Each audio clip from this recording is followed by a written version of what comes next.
한국철도공사 인재개발원 김주원 교수께서 고장 없이 달린다를 발표하시겠습니다. 큰 박수 부탁드립니다.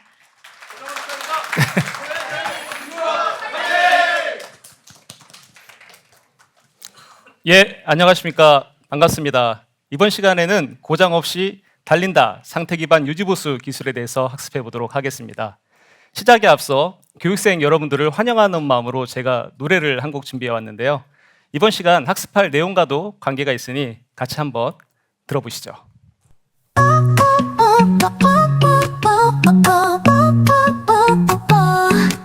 대전교육원에 입교하신 여러분 모두 환영해요. 교육하기 싫은데 억지로 교육 왔다 생각 말아요. 사고, 영어, 차량, 운전, 전기, 토목 모두 인재개발원 교육 통해 철도의 미래를 밝혀 쭉쭉 달려라 철도의 꿈. 대전교육원에서 펼쳐지는 내일 정우성 키우고 역량은 업업 우리가 만들어갈 철도의 미래. 예, 여러분들은 어떤 철도의 미래를 꿈꾸고 계신가요? 저는 여러분들과 함께 철도의 미래를 만들어갈 한국철도공사 인재개발원의 김주원 교수입니다. 만나 뵙게 돼서 반갑습니다. 먼저 제 소개를 간략하게 드리겠습니다. 저는 2005년 한국철도공사에 입사해서 화물열차 현장 유지보수 업무를 시작으로 연구원 생활을 거쳐 지금은 인재개발원에서 여러분들과 함께 학습하고 있습니다. 앞서 들어보신 노래 어떻게 만들었는지 혹시 알고 계신가요? 네, 말씀하시는데요. 앞서 들어보신 노래는 최근 핫한 신기술인 AI 기술을 이용해서 만들었습니다. 오늘 학습할 상태 기반 유지보수 기술 역시 철도 차량 분야에 있어서는 새로운 신기술이라고 할 수 있는데요. 어떻게 새로운 기술을 이용해서 우리 철도를 더 안전하고 빠르게 만들 수 있을지 알아보도록 하겠습니다. 먼저 몇 해 전 일어났던 안타까운 사고 영상을 함께 보도록 하시겠습니다. 부산으로 가는 KTX가 터널로 들어가는 순간 뭔가 부딪히는 소리가 나더니 승객의 비명 소리가 들리고 차창 밖으로는 빨간 불꽃이 쉴 새 없이 날립니다. 차체는 심하게 흔들리고 객차 유리창은 금이 가면서 박살이 났습니다. 선반에서 떨어진 짐과 유리창 파편이 객실 복도에 널브러졌고 화장실도 처참히 부서졌습니다. 예, 안타까웠던 이 사고의 원인은 철도 차량의 바퀴, 차륜의 파손이었습니다. 시작에 앞서 저는 여러분께 질문 한 가지 드리고 싶은데요. 과연 이 사고는 예방할 수 있는 사고였을까요? 아니면 예방할 수 없는 사고였을까요? 오늘 수업을 끝까지 잘 들어보시면 이 질문에 대한 해답을 찾으실 수 있으실 겁니다. 오늘 학습 내용입니다. 먼저 상태 기반 유지보수가 무엇인지 개념에 대해서 학습을 해보겠고요. 이어서 상태 기반 유지보수와 상대되는 개념인 주기 기반 유지보수의 문제점에 대해서 배우겠습니다. 이어서 어떻게 상태 기반 유지보수를 구현할 수 있는지 알아보도록 하겠습니다. 오늘 학습을 통해 여러분들은 상태 기반 유지보수가 무엇인지, 주기 기반 유지보수와의 차이점은 무엇인지, 어떻게 상태 기반 유지보수를 구현할 수 있는지를 설명하실 수 있게 되실 겁니다. 먼저 지난 시간 학습 내용을 간단한 문제를 통해서 학습해 보겠습니다. 다음 중 정비주기, 시간, 고장 간의 상관관계 그래프로 옳은 것은 몇 번일까요? 네, 정답은 3번입니다. 네, 공부를 열심히 하셔야 됩니다. 지난 시간에는 시간과 고장의 흐름이 우리가 생각하는 일반적인 생각과는 다르게 시간이 많이 경과가 되어도 고장이 급격하게 증가하는 것이 아니라 완만하게 증가한다는 것을 배웠습니다. 이번 시간 학습 내용과도 관계가 있는 내용이니 잘 기억해 주십시오. 자, 그럼 본 학습의 첫 번째 순서 상태 기반 유지보수 개념에 대해서 알아보도록 하겠습니다. 유지보수란 무엇일까요? 유지는 고장이 나지 않게 하는 정비 활동을 의미하고요. 보수는 이미 고장이 난 부품을 고치는 정비 활동을 합쳐서 유지보수라고 합니다. 유지보수는 시간의 흐름에 따라서 변화되어 왔는데요. 최초는 고장 예방의 의미가 없었습니다. 고장이 발생하면 그 이후에 사후 정비를 했습니다. 지금도 우리 주변에서 볼 수 있는 일반적인 사물들은 사후보수의 영역에 속해 있다고 할 수 있습니다. TV와 같은 것들이죠.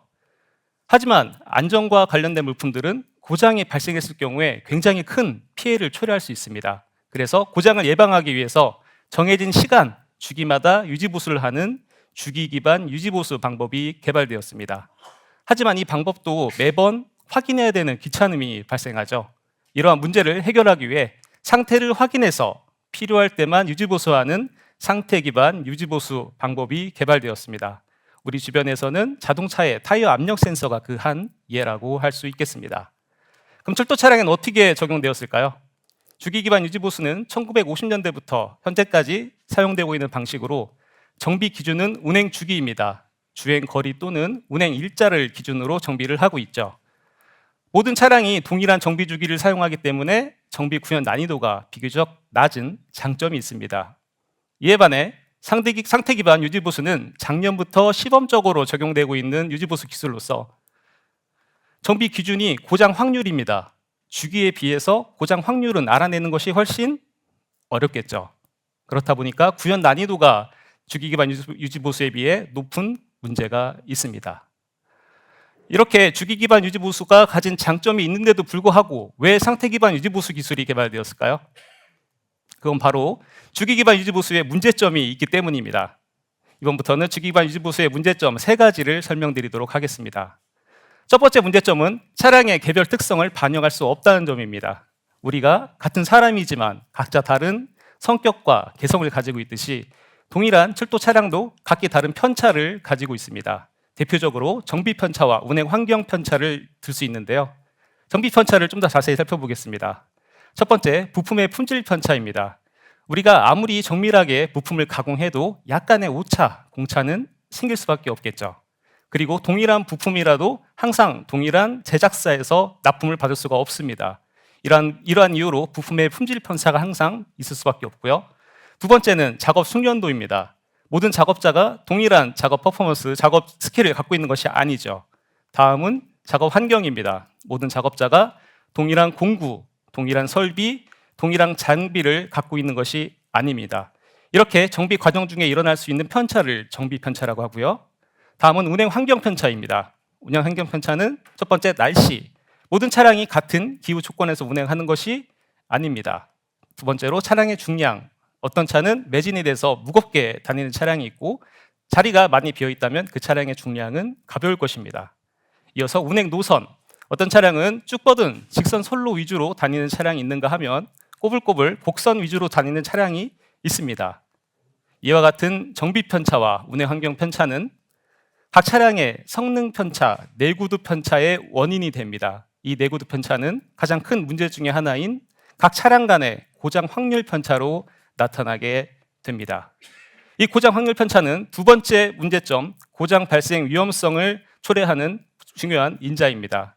고장 발생 위험성을 설명드리기 위해서 정비 주기가 10만 킬로미터인 차량이 있다고 가정을 해보겠습니다. 여기 막 정비를 마치고 나온 차량 3대가 있습니다. 이 차량은 지금 막 정비를 마치고 나왔기 때문에 고장 확률은 0%죠. 이 차량이 각각 7만 킬로미터를 운행했다고 가정해 보겠습니다. 그럼 앞서 설명드린 여러 가지 편차로 인해서 고장의 확률은 각기 다르게 나타나게 될 것입니다. 고장 확률이 낮은 차량, 그리고 고장 확률이 중간인 차량은 다행히 다음 유지보수 주기까지 운행할 수 있는 충분한 운행 가능 거리가 남아 있습니다. 하지만 안타깝게도 고장 확률이 높은 차량은 주행 가능 거리가 2만 킬로미터밖에 남지 않아서 언제든 고장이 발생할 수 있는 위험성을 가지고 있다고 생각하시면 되겠습니다. 여기까지 설명드리면 이런 생각하실 수 있습니다. 그렇다면 고장 위험을 줄이기 위해서 유지보수 주기를 줄이면 되지 않을까요? 네, 가능한지 살펴보도록 하겠습니다. 여기서 세 번째 문제점, 비용 증가의 문제가 발생됐는데요. 예를 들어 설명을 드리겠습니다. 여기 유지보수 주기가 3만 킬로미터인 차량이 있고요. 지금 말씀드린 것처럼 고장을 줄이기 위해 유지보수 주기를 축소한 차량이 있습니다. 위 차량은 3만 킬로미터에 한 번만 정비를 하면 됩니다. 차량을 정비하기 위해서는 그림과 같이 인력과 비용과 시간이 필요합니다. 만약에 유지보수 주기를 줄이게 되면 유지보수 주기에 따라서 2배, 3배 많은 비용이 소요되게 되겠죠. 문제는 이뿐만이 아닙니다. 여러분 요새 열차표 구하기 힘든 거 다들 알고 계시죠? 네, 만약 차량이 정비를 위해서 자주 정비구에 들락날락하게 된다면 운행 가능 시간은 줄어들 것이고 열차표 구하기는 더 어려워질 것입니다. 그래서 전 세계 각국의 철도 차량 운영사들이 상태 기반 인지부수 도입을 통해서 이 문제를 해결하기 위해 애쓰고 있습니다. 그렇다면 상태 기반 인지부수는 어떻게 구현할 수 있을까요? 저는 보다 쉬운 이해를 위해서 영어 단어로 지도를 의미하는 map, MAP라는 키워드로 설명을 드려보도록 하겠습니다. 여러분, 이곳 진천 인재개발원에 어떻게 오셨나요? 아마 많은 분들이 첫 번째로 인터넷 지도를 보시고 내비게이션을 통해서 이곳에 오셨을 겁니다. 여러분들이 이곳 진천 공무원 인재개발원에 오시는 과정을 통해 MAP 키워드를 설명드리도록 하겠습니다. 첫 번째, M은 모니터링, 관찰을 의미합니다. 우리가 모르는 곳, 새로운 곳에 갈 때는 먼저 지도를 펴고 대략적으로 그곳이 멀리 있는지 가까이 있는지 확인을 해야 되겠죠. 이 과정이 바로 모니터링, 관찰 과정입니다. 관찰이 끝났으면 두 번째, 분석 과정에 들어갑니다. 대중교통으로 접근이 가능한지, 우리가 자가용을 이용할 경우 시간을 얼마나 절약할 수 있는지 같은 것들이죠. 대전에서 이곳에 오는 과정을 분석을 해보니까 아무래도 자가용을 이용하는 것이 합리적인 선택일 것 같습니다. 이렇게 분석 과정이 끝나면 마지막 P는 프레딕션, 예측을 의미합니다. 우리가 목적지와 그리고 목적지에 도착하기 위한 시간을 알고 있다면 목적지에 정확히 도착하기 위한 출발 시간을 예측해야겠죠. 차가 밀릴 확률이 얼마나 될지, 아니면 중간에 휴게소에 들려서 잠깐 쉴 시간은 얼마나 될지 같은 것들을 고려해서 말이죠. 이게 바로 MAP, 상태 기반 인지보수 구현 방법입니다. 이를 철도 차량에도 한번 도입해서 설명을 드리도록 하겠습니다. 첫 번째, 모니터링 과정입니다. 차량이 운행을 하게 되면 차량의 상태를 대략적으로 알 수 있는 여러 가지 신호들이 발생합니다. 이번 시간에는 차량의 바퀴 상태를 알기 위해서 진동을 관찰해 보도록 하겠습니다. 직접 현장에 나가서 차량을 확인해 보면 좋겠지만 그럴 수 없는 상황이므로 제가 준비한 영상을 함께 보시죠.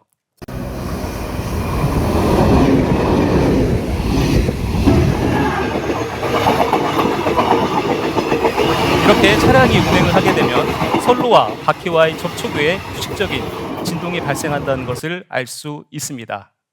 만약 차량 바퀴에 손상이 있다면 진동의 크기는 더 크게 발생되겠죠. 그렇다면 진동 크기의 관찰을 통해서 대략적인 차량의 상태를 알 수 있을 것입니다. 이게 바로 첫 번째 모니터링, 관찰 과정이 되겠고요. 두 번째, 애널리시스, 분석 과정입니다. 앞서 관찰을 통해 두 차량의 진동 데이터를 한 개의 그래프에 나타내 봤습니다.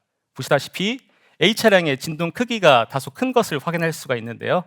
여기서 간단한 문제 하나 드리겠습니다. 진동이 더 큰 A의 바퀴 고장 확률이 B보다 높다.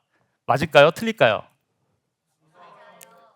네, 의견이 분분하신데요. 아마 대부분 많은 분들이 정답이라고 생각하실 것 같습니다. 하지만 실제 정답은 정확히 알 수 없다입니다. 왜 이런 답이 나왔을까요? 이번엔 건강 상태 확인을 위해서 체온을 측정하는 상황을 예로 들어 설명을 드리겠습니다. A의 체온은 38.5도씨로 측정이 되었습니다. B의 체온은 36.5도씨로 측정이 되었고요. 그림을 자세히 봐주십시오. 그리고 같은 질문을 드리겠습니다. A의 질병 확률이 B보다 높다. 이 질문의 답은 맞을까요? 틀릴까요?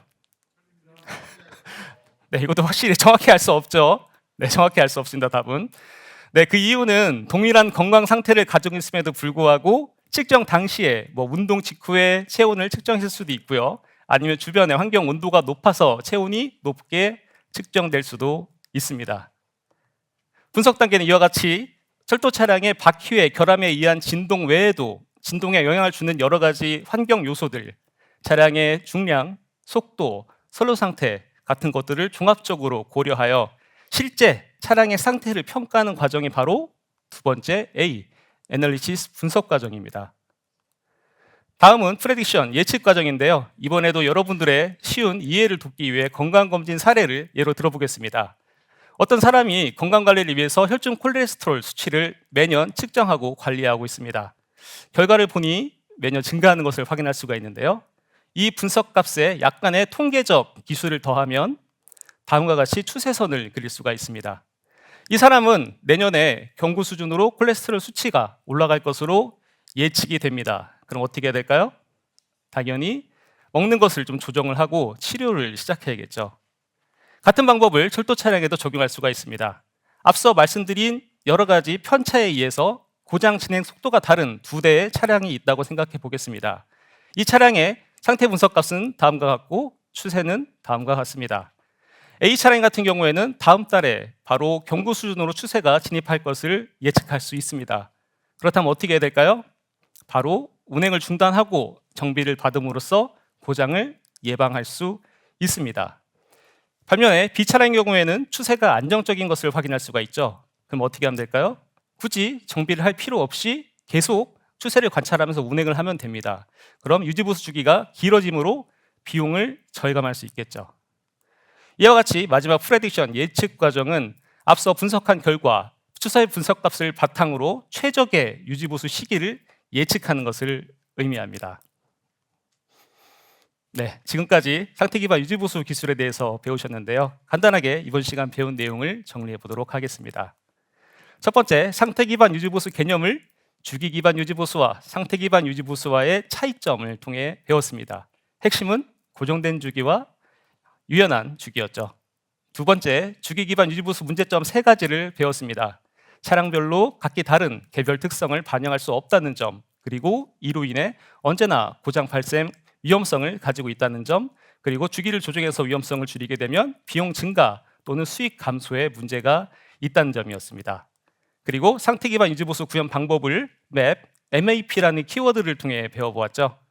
관찰, 분석, 예측이었습니다. 그럼 이번 시간 배운 내용을 간단하게 문제를 통해 확인해 보겠습니다. 다음 중 유지보수 구현 3단계의 순서가 올바른 것은 몇 번일까요? 네, 여러 번 반복한 보람이 있습니다. MAP를 기억하시면 되겠죠. 관찰, 분석, 예측이었습니다. 다음 시간에는 우리 공사가 새로 도입한 과천선 신조 전동차에 적용된 상태 기반 유지보수 시스템이 어떻게 작동하는지 구체적인 사례를 들어 설명을 드리도록 하겠습니다. 자, 제가 처음에 드렸던 질문 기억나시나요? 아마 나실 겁니다. 과연 이 사고는 예방할 수 없는 사고였을까요? 아마 이 차량에도 상태 기반 유지 보수 기술이 적용되었다면 이 사고는 분명 예방할 수 있었을 것입니다. 가끔 이 수업을 하다 보면 이런 질문을 받곤 합니다. 지금도 잘 해오고 있는데 굳이 새로운 기술을 도입해야 될까요? 물론 기존 기술은 편하고 또 새로운 기술 도입에 따른 리스크도 없습니다. 하지만 잊을만 하면 터지는 대형 철도 사고, 매년 누적되고 있는 영업 적자, 민간 유지보수 업체들의 우리 시장 진출, 지금 우리는 변화와 혁신 없이 살아남기 어려운 시점에 와 있습니다. 저는 변화와 혁신이 먼 곳에 있다고 생각하지 않습니다. 초심, 국민에게 빠르고 안전한 철도 서비스를 제공하겠다는 우리의 초심을 마음속에 품고 맡은 바 자리에서 최선을 다해 업무를 수행한다면 국민 여러분들께 안심을 제공할 수 있을 것이라고 생각합니다. 빠르고 안전한 한국철도는 여러분들의 손끝에서 시작된다는 점을 꼭 기억해 주십시오. 지금까지 고장 없이 달린다 상태 기반 유지 보수 기술을 발표한 저는 한국철도공사 인재개발원의 김주원 교수였습니다. 경청해 주신 교육생 여러분 감사합니다. 네, 수고 많으셨습니다. 무대 중앙으로 위치해 주시고요. 네. 심사위원분들 질의응답 이어지도록 하겠습니다. 네, 강의 잘 들었습니다. 두 가지 정도 질문 드리겠습니다. 첫 번째는 학습 동기를 유발하기 위해서 지금 그 교수님께서 생각하신 네. 사용하고자 하셨던 전략이 어떤 건지 좀 다시 한번 짚어주시면 좋을 것 같고요. 네네. 두 번째 질문은 전반적으로 봤을 때 학습자들이 참여할 수 있는 기회가 조금 제한적이었던 것 같아서 실제로 운영될 때에는 어떤 식으로 학습자 참여 기회를 확보하시는지 그 두 가지 설명 부탁드립니다. 네, 첫 번째로는 그 노래 같은 디지털 미디어를 활용을 해서 최대한 참여도를 올리기 위해서 노력을 하고 있고요. 참여 같은 경우에는 아무래도 이 과정 자체가 실습이 없는 이론 교육이기 때문에 실제 수업을 할 때는 제가 맞을까요 틀릴까요 이렇게만 얘기하는 게 아니라 적극적으로 다가가서 지목을 하든지 아니면 여러 가지 의견을 받아서 구체적으로 질문을 하고 의견을 나누는 방향으로 참여를 독려하고 있습니다. 네.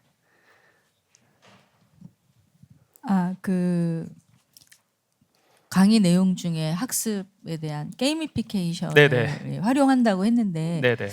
구체적으로 어떤 방식으로 게이미피케이션을 운영하는지 좀 네네. 궁금합니다. 그러니까 책자에 그렇게 제시를 했는데 사실 요 과정은 아니고 이 다음 과정에서 그러니까 그 제작할 때 3시간짜리 강의를 책자에다가 수록을 한 거거든요. 그래서 일부분이다 보니까 여기에는 게이미피케이션 기법이 따로 없고요. 다른 수업에서 실제 교육생들이 참여해서 저희가 그 철도 운전하는 소프트웨어가 있습니다. 그걸 사용을 해서 그 역까지 얼마나 빨리 가는지 뭐 이런 것들을 게임 요법으로 도입을 해가지고 사용을 하고 있습니다. 그 과정 중에 차량의 동력이라든지 제동 이런 것들을 같이 경험을 할 수가 있습니다. 네, 더 질문 있으실까요? 네, 그래서 질의응답 마무리하도록 하겠습니다.